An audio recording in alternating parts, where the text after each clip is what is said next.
Sejam bem-vindos para mais um vídeo aqui no canal Saquarema. E bom, esse vídeo aqui era para ter sido uma live ontem, mas devido a contratempos com a internet, acabou sendo nesse formato de vídeo, mas vai acabar sendo igual uma live porque estou trabalhando muito, então não tenho tempo. Estou arrumando minha dietinha também, então não tenho tempo de ficar editando esse vídeo. Não quero mandar pro Juan também, pro Tóquio, porque senão vai atrasar demais a postagem dele. Então basicamente vamos direto aos pontos aqui que vão implicar na manifestação de ontem, no caso, né, que eu estou gravando no dia da manifestação. A gente vai primeiramente comentar a questão das imagens pegas. Como eu disse, eu não vou editar, então não vou colocar aqui as imagens para vocês, mas é bastante visível que não foi uma manifestação vazia, não tinha ninguém, que nem a galera estava tentando replicar aí na internet, pegando alguns pontos. Isso aí eu sei que ia acontecer, então eu só tô salientando para também não cair muito na narrativa de outros pontos. Tenta analisar o negócio do jeito que foi mesmo. Mas também estava bem claro que estava longe de ser algo lotado. Então você vai ver que as fotos oficiais mesmo, ênfase na panorâmica, é que eles se focaram em um ponto da Paulista e juntaram todo mundo ali. Tanto que você vai ver que as imagens oficiais do próprio MBL, por exemplo, eles nunca vão girar a câmera, porque não vai ter ninguém pro lado de lá, só vai ter na frente. E as imagens panorâmicas vai ser a mesma coisa, eles dão um foco só na parte onde as pessoas estavam juntas. Não dá aquele zoom geral para pegar o bairro em si, né? Porque basicamente não vai ter ninguém fora daquele ponto. Mas vamos lá. Ponto número 1. O fracasso do MBL acarreta em Lula eleito, tá dado, é fato. Já vou voltar nisso mais pra frente, eu vou falar as consequências de como... Porque lógico, a ideia aqui não é só fazer uma análise política aleatória. A ideia central é fazer a análise política e depois comentar o que a gente, como tradicionalistas, vamos fazer, como que a gente vai trabalhar daqui pra frente, o que nos aguarda. Bom, basicamente... Outro ponto importante é a estratégia política deles. Eu acho que não foi necessariamente um fracasso, mas propriamente uma das consequências da mudança que eles fizeram. Eles deixaram o eleitorado tão ideológico das mitadinhas de olha, Kim Kataguiri humilha universitário, sabe? Esse negócio muito velho boomer da internet. Então eles largaram um pouco disso e começaram a abrir para um eleitorado mais jovem e também um eleitorado mais leigo. Então por que eu digo que não foi um fracasso em si para o projeto do MBL? Porque não foi um fracasso em si a manifestação e os objetivos da manifestação, isso não tem que conversar. Agora eles estão trabalhando com uma política mais não tão confessional, vamos dizer assim, conversando com aquela pessoa comum que não fica falando de política, essas coisas assim. Então isso pra mim se reflete bastante nos resultados que eles tiveram nas eleições municipais. Elegeram vereadores, o Arthur Duval não teve uma votação insignificante, então é aquilo que eu disse, é o que eu penso, pelo menos em 2020 eles estavam assim. Daqui 5 anos tenho medo de como pode estar, entendeu? Não sou muito da política de simplesmente desmerecer os inimigos, porque a gente sabe muito bem basicamente o liberalismo rege o mundo hoje, não à toa. Mas vamos lá. A gente tem que analisar essa manifestação sobre outra ótica. A tentativa de impeachment o Bolsonaro para tentar criar uma terceira via melou, e ao mesmo tempo o Bolsonaro, que fez sim uma manifestação forte e boa, digo porque eu estava na manifestação no 7 de setembro, jogou tudo fora com aquela carta humilhante dele, basicamente. Aquilo ali foi um guspe na cara dos seus militantes. Então, além de estar um monte de gente aí sendo presa, ele não vai fazer nada. E assim, as manifestações tinham um ponto X, que era enfrentar o STF, as instituições, enfim, a maior parte dos poderes. E na prática ele só arregou, deu pra trás. Então assim, o fraquejo do Bolsonaro vai custar caro, primeiramente porque o Bolsonaro, diferente do MBL, por exemplo, que começou a deixar o público muito ideológico, tinha a zona do Zap, e começou a focar em gente leiga, o Bolsonaro fez o processo oposto. Parou de focar em gente leiga, tenta comprar esses votos de gente leiga através de populismos, tipo, vamos aumentar o Bolsa Família, o auxílio emergencial, essas coisas, mas a base mesmo é o curral eleitoral, aquele curral ideológico, é tentar colocar sempre essas pessoas na rua pra dar a sensação, porque visualmente realmente dá, falo pelo 7 de setembro, de que é muita gente e que o Brasil está com ele. Isso é uma tática política muito comum, utilizada acho que desde sempre. Você pega, sei lá, 10% ali que é o seu eleitorado, bota na rua e dá a sensação que é o povo do seu lado, entendeu? E basicamente política é essa arte mesmo, não é nenhuma crítica, tá bom? Então a fraquejada ali e o fracasso do MBL na prática representa o quê? Primeiramente, o Bolsonaro agora tá cada vez mais isolado, porque assim, quem quer ir pra rua por um cara que só fica de 4 pros seus inimigos políticos? Então, apesar de depois as mesmas galeras que estavam muito puta com eles, os influenciadores, os jornalistas pagos, essas coisas que tinham mostrado que depois daquele pedido de perdão humilhante chamando o Alexandre de Moraes de professor e falando que tinha muito apreço pela democracia, aquela pataquada toda, apesar de hoje, no dia 12, a galera já tá voltando, não, é um xadrez e tudo mais, a gente sabe que essa mudança do dia pra noite de opinião, assim, foi muito natural. Então assim, não vai se manter. E a pessoa que não tá sendo paga pra defender o Bolsonaro não tem por que defender. Você foi lá pra Paulista, já pôs o seu nome em xeque pra defender um presidente pra na hora do vamos ver, na hora dele ser o César, ele dá pra trás igual um frouxo. Então Bolsonaro não é César e não é um bom líder no geral. Então tende muito a, conforme as traições dele, eu não uso traições no sentido de Nando Moura, tô falando as traições de tipo deixar o eleitorado dele ser preso mesmo.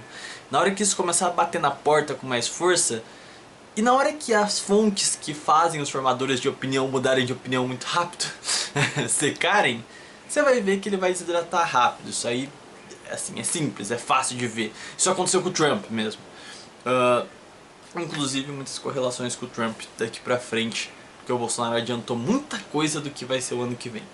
Mas enfim, na prática o que a gente tem é uma vitória absoluta do Centrão. Então a gente tem uma via alternativa, fraca, assim, pobre, não tem condição de ser um player no jogo ali. Bolsonaro não conseguiu ser César, então ele teve que arregar e respeitar a democracia, beijar o chão da tripartição de poderes e toda essa pataquada. Então ele virou um cachorro doméstico e o seu eleitorado vai perceber isso com o tempo. Então ele está na pior das posições possíveis. Ele fez um ato bom e conseguiu jogar tudo no lixo. Mas, aí entra o ponto. A gente, vamos dizer assim, eu tenho uma dúvida sobre essa questão de qual que vai ser o efeito dessa manifestação do MBL na mentalidade do pessoal que foi traído, porque as pessoas são balizadas por emoção. Então se no dia 7 ela foi pra rua muito apoiando o Bolsonaro, no dia 8 ela tomou um cuspão na cara do próprio Bolsonaro, e no dia 12 ela viu o fracasso do MBL, o que faz ela esquecer o que aconteceu no dia 8 basicamente. Ela vai pela emoção de estar zoando o MBL, estar junto da gangue conservadora, Neocon. Então, basicamente, pode ser que esse fracasso acabe dando uma refluída na militância do Bolsonaro. Não acho que todo mundo vai ser burro o suficiente a ponto de ignorar aquela mancada e a comprovação de que o Bolsonaro é um frouxo, mas grande parte vai. Porque se tem veinho no WhatsApp acreditando realmente nesse papo de xadrez 5D em que o Bolsonaro faz sempre e sempre perde, então assim, não, assim, uma parcela realmente vai voltar a apoiar só pela vontade, sabe? Ela já quer apoiar o Bolsonaro, não quer aceitar que ele é um bosta. Então, só de ver o fracasso de um inimigo, ou seja, o MBL, eles já vão ficar meio que reanimados. As bases vão voltar a se rearticular ali, independente do que aconteceu com aquela carta, assim, ridícula por parte do Bolsonaro. Então, a gente volta para essa parte mais emocional.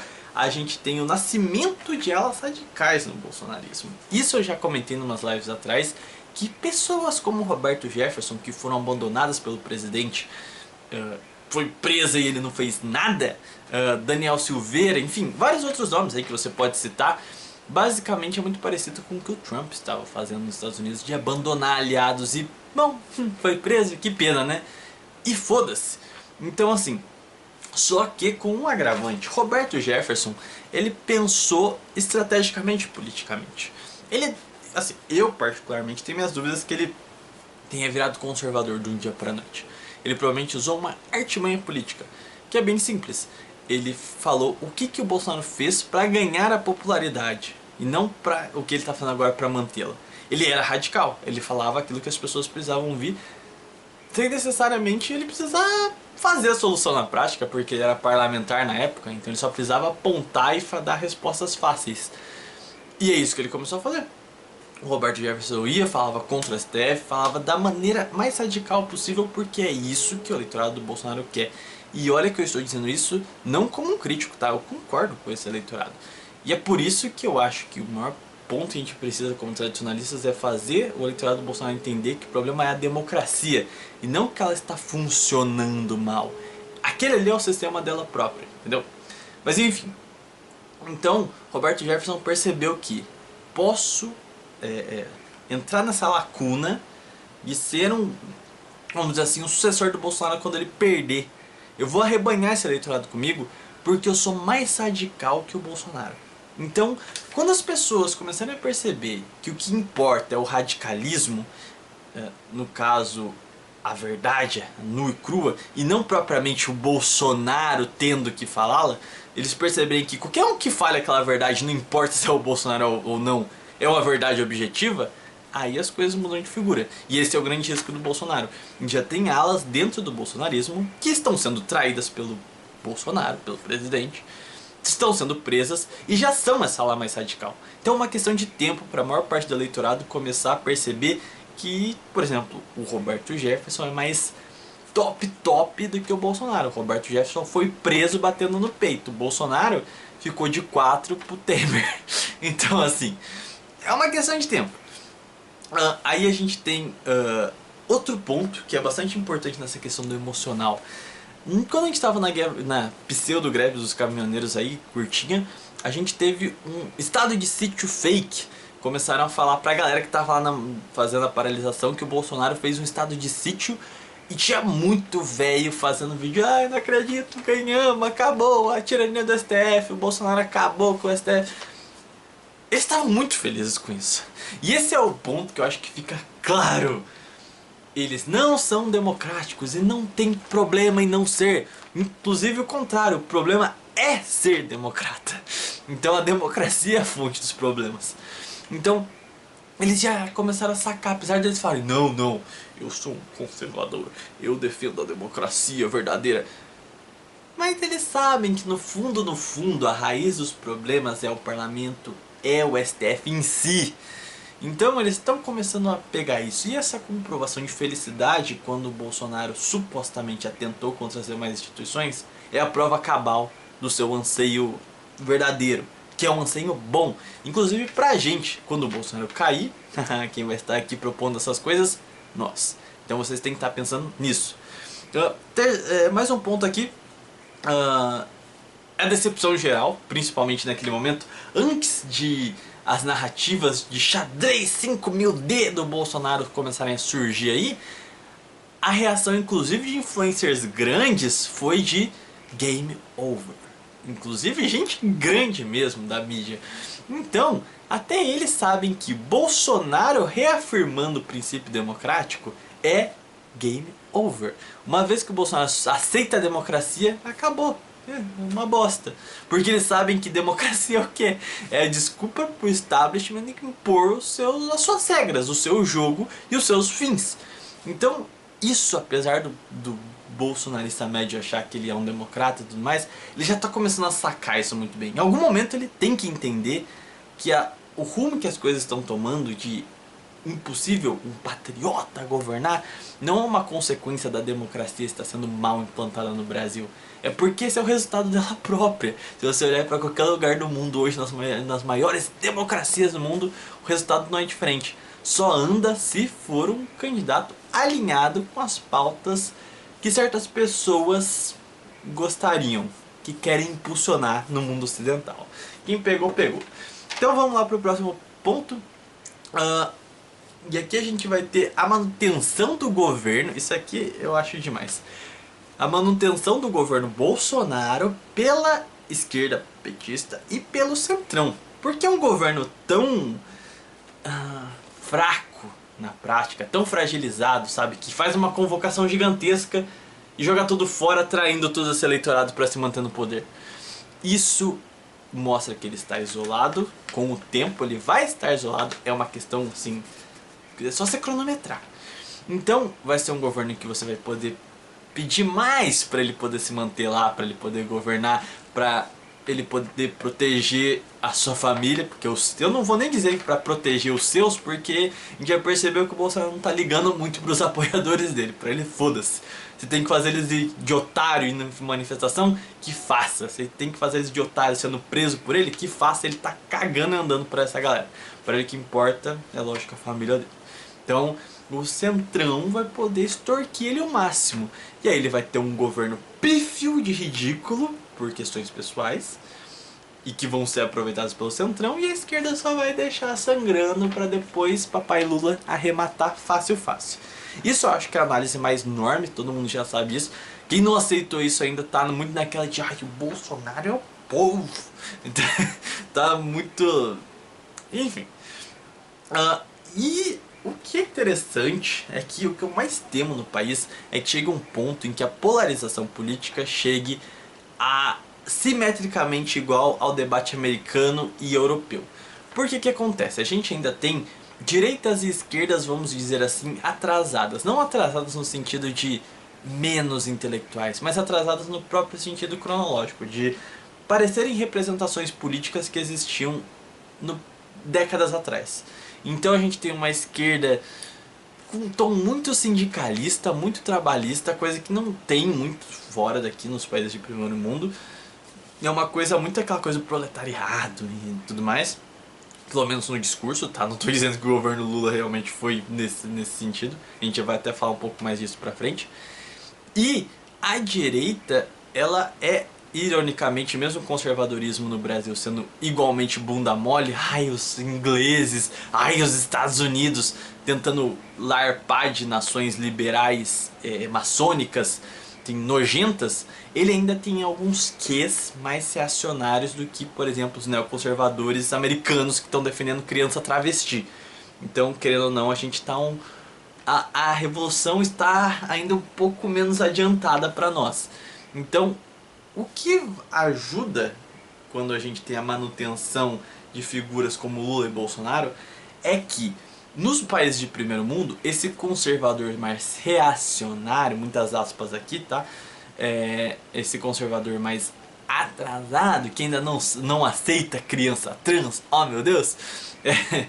Nos países de primeiro mundo são substituídos por figuras liberais, que aceitam todas as pautas sociais e estão olhando só para a economia. Enquanto a esquerda, ela não é essa esquerda mais sindicalista, operária e trabalhadora. É uma esquerda progressista, onde o discurso é todo voltado para as pessoas de classe média das cidades, porque nesses países não tem o nosso famoso proletariado como nós temos aqui, que é um cara que se fode, perde, sei lá, enfim, é um cara que tem condições de trabalho horríveis. Então, o meu medo é que se a gente chega num ponto que se equipara aos países europeus e da América do Norte, de ter uma oposição liberal progressista, a gente tem duas faces da mesma moeda realmente, são idênticas. Então isso é muito perigoso. Quanto mais a gente puder retardar esse processo, melhor. Então, esse é um lado bom do Bolsonaro se manter no poder e depois o Lula levar. Tem a manutenção dessas velhas oligarquias políticas que já são mais costumeiras do debate público no Brasil no geral. O ponto que aí a gente começa a ficar meio preocupado é que não é como se um governo do Lula não fosse apresentar as características dos governos liberais, progressistas do mundo todo. Bolsonaro, logicamente, vai perder em 2022, só que o grande ponto é Bolsonaro até 2022 vai ser uma ameaça à democracia. E ele não vai ser ameaça, esse é o problema. Se ele fosse, seria pelo menos maneiro. Mas ele vai ser um bundão, um frouxo, negociando um monte de coisa lá para se manter livrinho. Enquanto isso, vai ter gente sendo presa por discurso de ódio, incitação de revolta contra a democracia e esse tipo de coisa. Vai ter regulamentação da internet para que esses extremistas de extrema direita não se proliferem. Vai ter uma série de pautas que vão tolher a gente a todo momento. E como a gente viu nos Estados Unidos, essas coisas, quando está com um governo de direita, conseguem andar com certa facilidade, porque as instituições vão falar: olha aí, essa galera de direita se mobilizou tanto que tem um presidente, então vamos tolher eles as suas liberdades para que eles nunca mais elejam um homem extremista como esse que ameaça a democracia. Então esse é o perigo e é isso que vai acontecer até o final do governo Bolsonaro. Pode contar, vai ter mais um monte de prisão e umas regulamentações sobre discurso de ódio nas redes. Continuando aqui, a gente... Não pode ir. Tá. A gente tem que ficar claro que não vai ter uma... É que eu tô com uma série de anotações aqui que eu pensei em muitas coisas no dia de hoje. Mas a gente vai ter uma série de...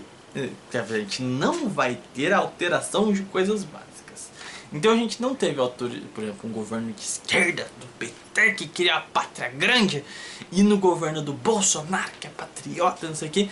Nada mudou na prática. Porque o país, desde a abertura política, ela tem um modus operandi principal.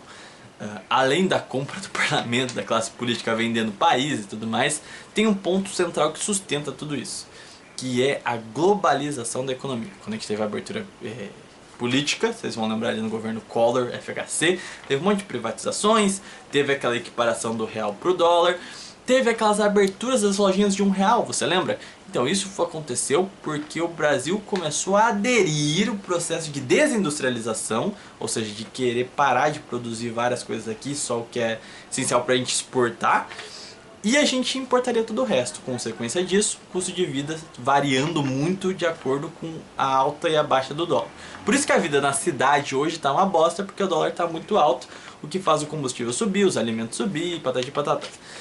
Isso é engraçado porque tem uma dualidade, campo-cidade, porque o campo precisa do dólar alto para ele vender mais e lucrar mais. Só que se isso acontece, a cidade se lasca. Se a cidade vai bem, o dólar tem que estar baixo, e daí quem se lasca é o campo.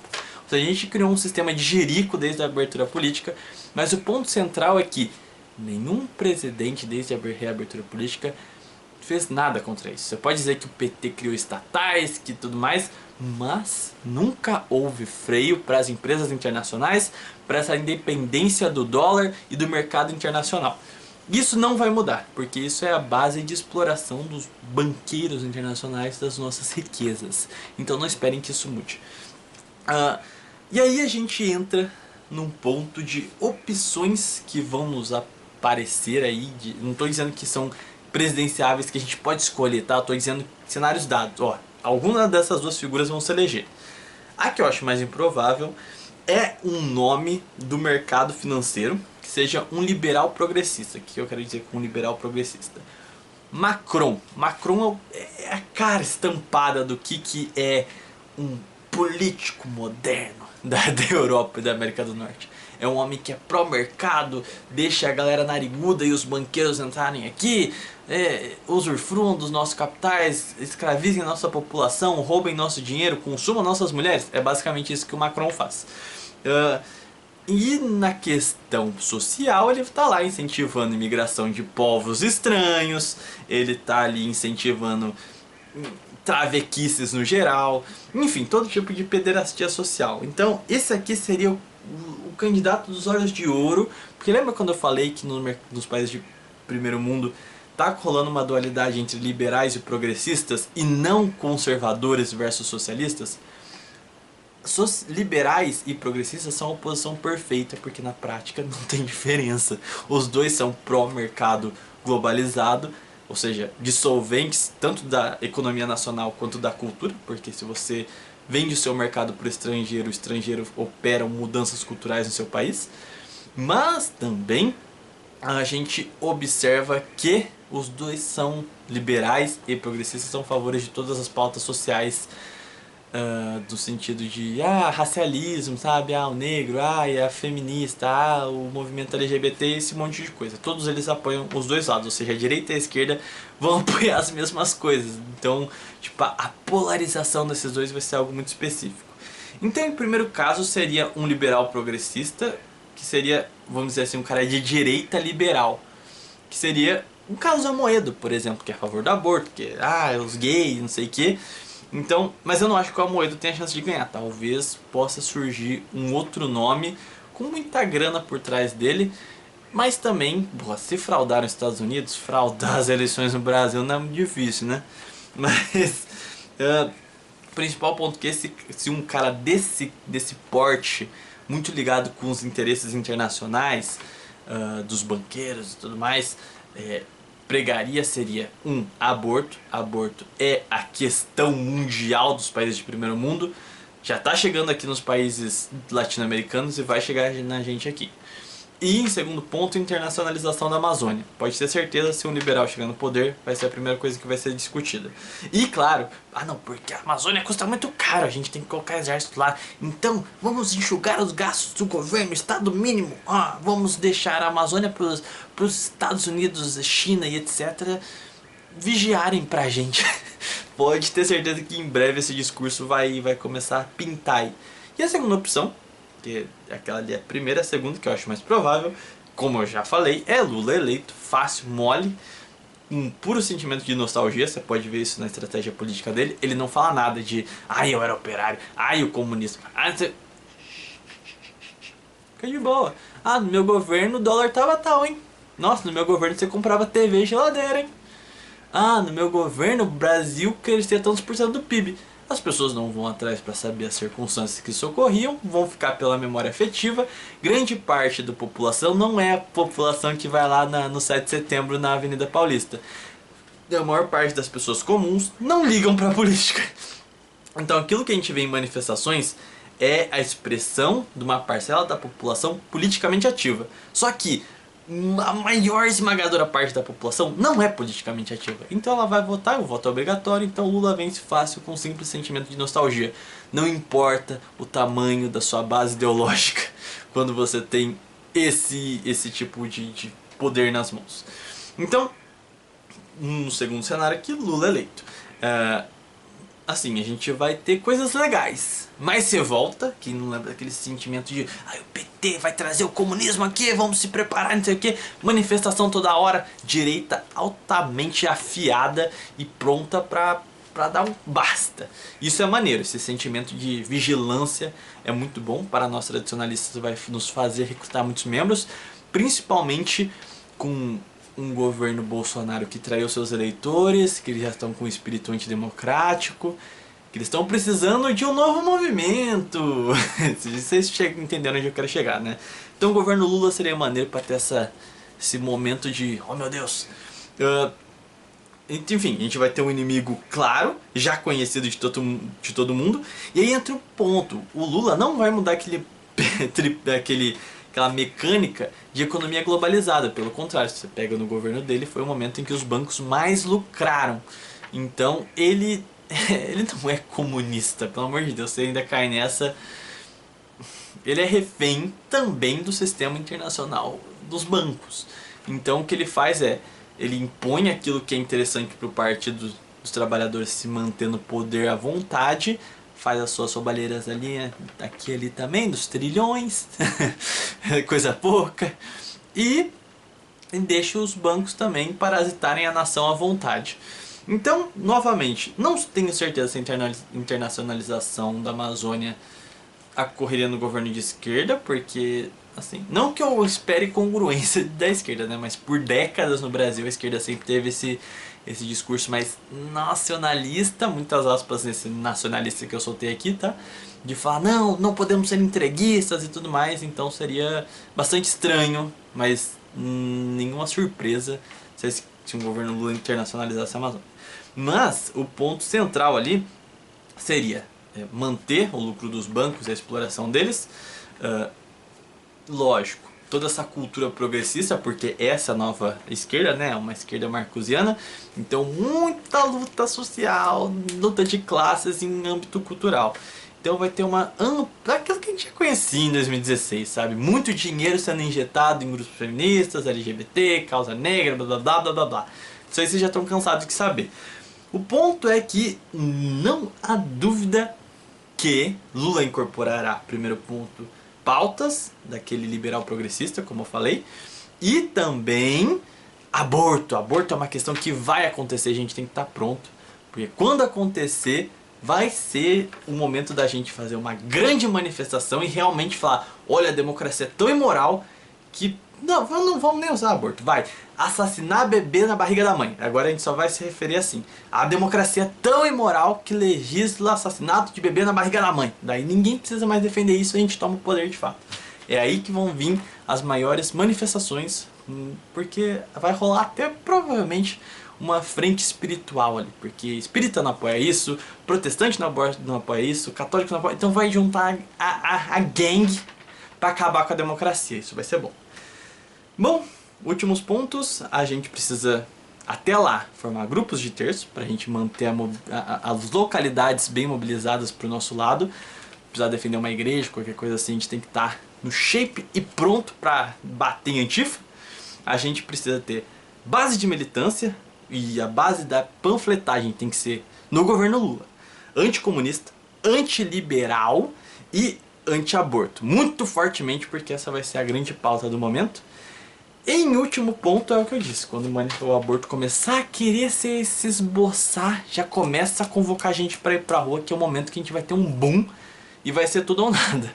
Ou a nossa nação vai ser amaldiçoada e a gente vai sofrer consequências que eu não sei como a gravidade delas, porque Deus não castiga quem comete só o pecado, mas quando é um crime assim que pega toda a nação, a desgraça é sobre a nação, a maldição é sobre ela. E então é tudo ou nada, ou a gente consegue salvar a pátria literalmente, ou a gente tá lascado, acabou o Brasil. Mas enfim, essas aí são as análises do dia, não se esquece de se inscrever no canal, deixar o gostei, seus comentários, suas análises e até mais.